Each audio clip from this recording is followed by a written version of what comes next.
ക്രെഡിറ്റിൽ തർക്കം വേണോ എന്നാണ് ചോദ്യം. ക്രെഡിറ്റിൽ തർക്കം വേണ്ട എന്നാണ് എൻ്റെയും അഭിപ്രായം. അത് കേരളത്തിൻ്റെ പ്രോജക്റ്റായി ഇന്ത്യയുടെ പോർട്ടായിട്ട് നാളെ മാറുകയാണ്. ഇനി അതിൻ്റെ വികസന പദ്ധതിയായി വിഴിഞ്ഞം മുന്നോട്ട് കൊണ്ടുവരുന്ന സുവർണാവസരം ഒരേപോലെ കേരളത്തിനും ഒരേപോലെ ഇന്ത്യക്കും ഗുണകരമായി മാറുകയാണ്. അതുകൊണ്ട് തന്നെ അതിലൊരു പ്രത്യേകിച്ച് ആർക്കാണ് ക്രെഡിറ്റ് എന്നുള്ളൊരു തർക്കം എടുക്കേണ്ടതില്ല എന്നതാണ് ഞാൻ മനസ്സിലാക്കുന്നത്. പക്ഷെ അപ്പോഴും ചില വാസ്തവങ്ങൾ തന്നെ നമ്മൾ പറഞ്ഞു പോകണം. ഒന്ന്, കേന്ദ്ര സർക്കാരിന് ഈ പദ്ധതിയിലുള്ള സാമ്പത്തികമായിട്ടുള്ള പങ്കാളിത്തം എന്താണ്? അതാണ് ഞാൻ തുടക്കത്തിൽ നേരത്തെ സൂചിപ്പിച്ച് നിർത്തിയത്. കണക്കൊന്ന് പരിശോധിച്ച് നോക്കൂ. ഇതിന് മൊത്തം ചിലവാകുന്ന തുക എത്രയാണ്? 8493.44 കോടി രൂപ. ഇതിൽ എത്രയാണ് കേരള സർക്കാരിൻ്റെ വിഹിതം? 61.9%. 61.9%. 5223 കോടി രൂപയാണ്. കേന്ദ്രത്തിൻ്റേത് എത്രയാണ്? 0%. അതായത് ഗ്രാൻഡ് എന്ന നിലയിൽ നമുക്കൊന്നും കിട്ടുന്നില്ല എന്നുള്ളതാണ്. എന്നാൽ അതേസമയം VGF ആയിട്ട് ഗ്രാൻഡായിട്ട് നമ്മൾ ചോദിച്ചത് നമുക്ക് പലിശയ്ക്ക് വായ്പയായിട്ട് തരികയാണ്. അത് 9.6%, 816 കോടി രൂപ, ഏകദേശം 817 കോടി 80 ലക്ഷം രൂപ വരും. അദാനിയുടെ ഭാഗത്തു നിന്ന് 28.9%, 2453 കോടി രൂപ. അപ്പോൾ ഇതിൽ സാമ്പത്തികമായി കേരളത്തിൻ്റെ പ്രോജക്റ്റാണ്. കേരളമാണ് ഇതിൻ്റെ 61% പൂർണ്ണമായിട്ടും ചെലവഴിക്കുന്നത് എന്നുള്ളതാണ് വാസ്തവം. അപ്പോൾ സാമ്പത്തികമായി ഈ പദ്ധതിയുടെ ക്രെഡിറ്റ് ആർക്കാണെന്ന് ചോദിച്ചാൽ ഞാൻ ഒറ്റ ഉത്തരമേ ഉള്ളൂ, അത് കേരളത്തിൻ്റെ പ്രോജക്റ്റാണ്. അതിൽ അദാനി 1/3 അദാനിക്ക് സ്വന്തമായിട്ടുള്ളത്. ആ 1/3 അദാനി നമുക്ക് ഇതിൻ്റെ തുറമുഖത്തിൻ്റെ വികസനത്തിന് വേണ്ടി നടപ്പിലാക്കാൻ പോകുന്നതും. അപ്പോഴാണ് ഇനി അടിസ്ഥാനമായിട്ടുള്ളൊരു ചോദ്യം. അങ്ങനെയാണെങ്കിൽ രണ്ട് ചോദ്യങ്ങൾക്കുള്ള ഉത്തരം നമുക്ക് കിട്ടണം. ഒന്ന്, LDF സർക്കാർ ഈ പ്രോജക്റ്റിനെ എതിർത്തത് രാഷ്ട്രീയമായ കാരണങ്ങളാലാണോ? അത് രാഷ്ട്രീയമായ കാരണങ്ങളാൽ മാത്രമല്ല എന്നതാണ് എൻ്റെ ടേക്ക്. അതുകൊണ്ട് ഇതിൽ ഏതെങ്കിലും തരത്തിൽ വിമർശനം ഉന്നയിച്ച് LDF സർക്കാരിന് ഇപ്പോൾ ഈ പദ്ധതി നടപ്പിലാക്കിയതിൻ്റെ ഒരു മേനി നടിക്കേണ്ടത് എട്ടുകാലി മമ്മൂഞ്ഞാണോ എന്നുള്ളതാണ് ഡയറക്റ്റ് ആയിട്ടുള്ള ക്വസ്റ്റ്യൻ. എട്ടുകാലി മമ്മൂഞ്ഞല്ല പിണറായി വിജയൻ എന്നതാണ് എൻ്റെ ടേക്ക്. അതേസമയം ഉമ്മൻചാണ്ടി സർക്കാരിൻ്റെ പങ്കാളിത്തവും നേരത്തെ കരുണാകരൻ്റെ സർക്കാരിൻ്റെ കാലത്ത് 91 അല്ലേ, അന്ന് MV രാഘവൻ തുറമുഖ വകുപ്പ് മന്ത്രിയായിരുന്ന സമയത്തുള്ള നീക്കങ്ങളും നമ്മൾ ഓർമ്മിച്ചു തന്നെ പോകണം.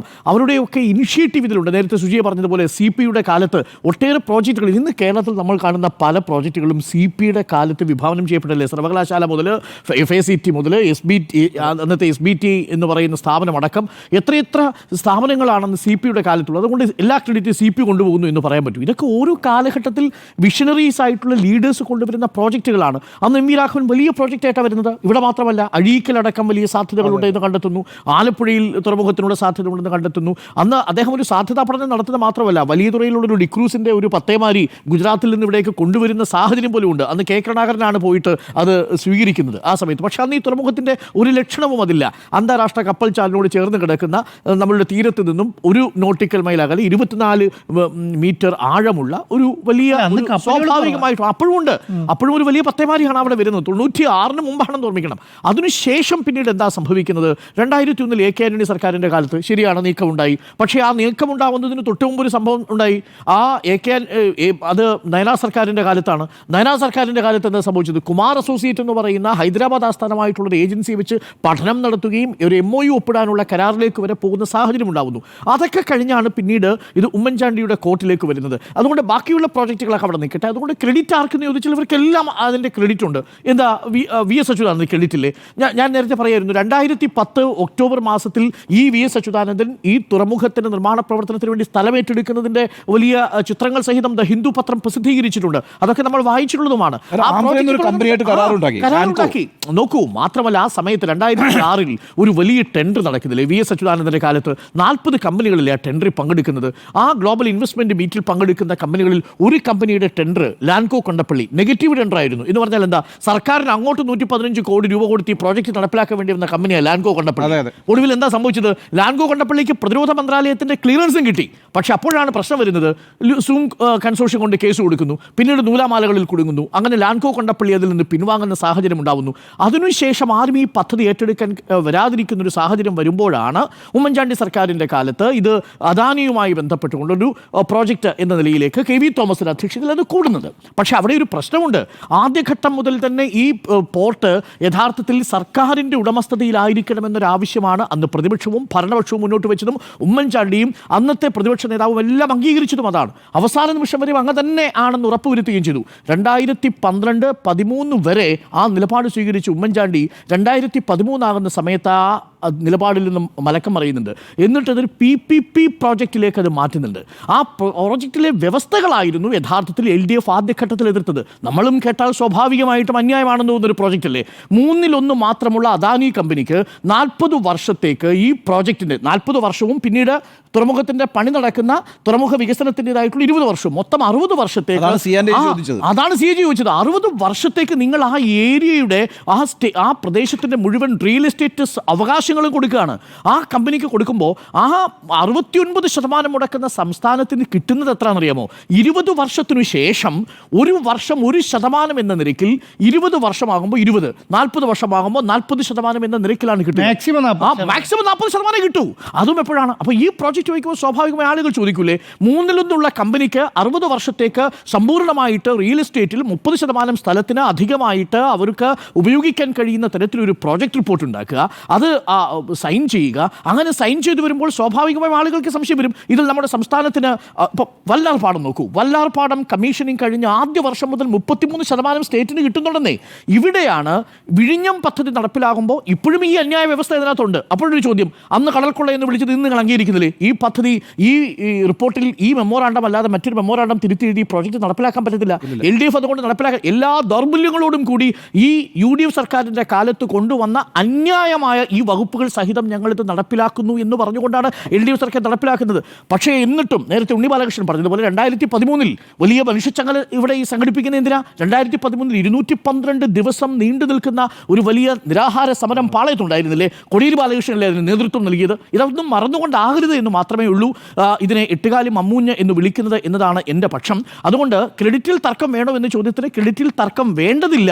പകരം ഇത് ഉമ്മൻചാണ്ടി സർക്കാരും അതിനു മുമ്പ് വന്ന K കരുണാകരൻ സർക്കാരും MV രാഘവനും അതിനുശേഷം വന്ന EK നായനാരിൻ്റെ സർക്കാരും പിന്നീട് VS അച്യുതാനന്ദൻ്റെ കാലത്ത് കൊണ്ടുവരുന്ന സർക്കാരും എല്ലാം ഈ പ്രോജക്റ്റിനുമായിട്ട് മുന്നോട്ട് പോകുന്നതാണ് നമ്മൾ കണ്ടത്. അതുകൊണ്ട് ഈ പ്രോജക്റ്റിലൊരു പ്രത്യേക സർക്കാരിൻ്റെ മാത്രം ക്രെഡിറ്റ് എന്ന നിലയിൽ അവതരിപ്പിക്കേണ്ടതിൽ കേരളത്തിൻ്റെ കൂട്ടായ പ്രോജക്റ്റാണ്. തീർച്ചയായിട്ടും പിണറായി വിജയൻ സർക്കാരിന് ഒരു പൊളിറ്റിക്കൽ വിൽ നേരത്തെ സുജിയ പറഞ്ഞതുപോലെ ഇതിനകത്തുണ്ടായിരുന്നു. ആ പൊളിറ്റിക്കൽ വിൽ ഉള്ളതുകൊണ്ടാണ് UDF കൊണ്ടുവന്ന ഒരുപാട് പരിമിതികളുള്ള CAGയുടെ ചോദ്യങ്ങൾ ഒരുപാട് വന്ന ഈ മെമ്മോറാണ്ടം അതേപടി തന്നെ നിലനിർത്തിക്കൊണ്ട് ആ കരാർ നിലനിർത്തിക്കൊണ്ട് അങ്ങനെ ഒരു പ്രോജക്റ്റ് നടപ്പിലാക്കാൻ പോയത്. ഇതുമൂലം എന്താ സംഭവിക്കാൻ പോകുന്നത്?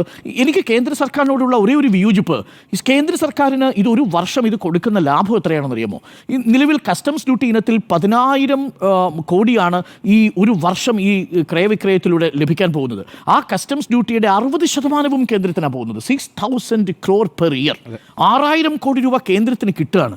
ആ കിട്ടുന്ന പ്രോജക്റ്റിൽ നിന്ന് 817 കോടി രൂപ കുറച്ച് വായ്പയായിട്ട് VGF ആയിട്ട് വയബിലിറ്റി ഗ്യാപ്പ് ഫണ്ടായിട്ട് തരാൻ പറയുമ്പോൾ അത് ഗ്രാൻഡായിട്ട് തരാതെ ലോണായിട്ട് തരാം, NVP ആയിട്ട് തരാം എന്ന് പറയുന്നതിലെ അന്യായം മാത്രമേ എനിക്ക് ചോദ്യം ചെയ്യുള്ളൂ. തീർച്ചയായിട്ടും നരേന്ദ്രമോദി എന്ന് പറയുന്ന ഭരണാധികാരിയുടെ ഒരു സാന്നിധ്യം, ഒരു വിഷൻ, ഒരു ഡെവലപ്മെൻറ്റ് പെർസ്പെക്റ്റീവ് ഒക്കെ അതിനകത്ത് പ്രതിഫലിച്ചിട്ടുണ്ടാവും. പക്ഷേ ആ കാഴ്ചപ്പാടിൽ നമ്മുടെ കേരളത്തിന് സാമ്പത്തിക ബുദ്ധിമുട്ട് നിൽക്കുന്ന സാഹചര്യത്തിൽ കേരളം ഇപ്പോൾ അത് കടമെടുക്കുമ്പോൾ എന്താ സംഭവിക്കാൻ പോകുന്നത്? 10,000 കോടി രൂപ ഈ പ്രോജക്റ്റ് തീരുമ്പോൾ നമ്മുടെ സംസ്ഥാനത്തെ എക്സ്ചെക്കറിന് അധികമായിട്ട് ബാധ്യത വരാൻ പോവുകയാണ്. കാര്യം 817 കോടി രൂപ തിരിച്ചടയ്ക്കുമ്പോൾ അത് മൊത്തം കണക്കൂട്ടി വരുമ്പോൾ 10,000 കോടി രൂപയായിട്ട് മാറും. നമ്മൾ വട്ടപ്പലിശക്കാരിൽ നിന്ന് പൈസ എടുത്ത് വീട് വയ്ക്കുന്ന പോലൊരു അവസ്ഥയാണ്. പക്ഷേ ഇത് ലാഭം ഉണ്ടാക്കുന്ന പ്രോജക്റ്റ് ആയതുകൊണ്ട് സർക്കാരിന് ഇപ്പോൾ പണം വേണം. അതുകൊണ്ട് 817 കോടി 80 ലക്ഷം രൂപ ഇപ്പോൾ കേന്ദ്ര സർക്കാരിൽ നിന്ന് നമുക്ക് ന്യായമായും ഗ്രാൻഡായിട്ട് കിട്ടേണ്ടത് ഇപ്പോൾ വായ്പയായിട്ട് നമ്മൾ എടുത്ത് നമ്മൾ ആ പദ്ധതി നടപ്പിലാക്കുകയാണ്. നാളെ ഈ പദ്ധതി എന്തായാലും രാജ്യത്തിന് സമർപ്പിക്കുകയാണ്.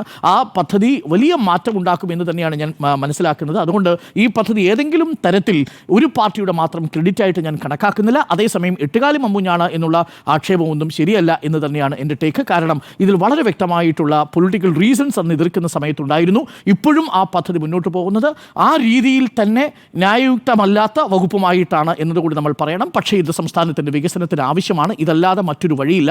ഇതൊരു ലാസ്റ്റ് ബസ്സാണ്. ആ ബസ്സിൽ കയറിയാണ് നമ്മളിപ്പോൾ യാത്ര ചെയ്യുന്നത്. അപ്പോൾ സന്തോഷത്തോടു കൂടി നാളെ നമുക്ക് ആ ബസ്സിൽ കയറി യാത്ര ചെയ്യാം, ആ ബോട്ടിൽ കയറി മദർഷിപ്പിൽ കയറി യാത്ര ചെയ്യാം എന്നുള്ളതാണ്. അപ്പോൾ സന്തോഷകരമായ കാര്യം. ക്രെഡിറ്റിൽ തർക്കം വേണ്ട എന്നാണ് എൻ്റെയും അഭിപ്രായം.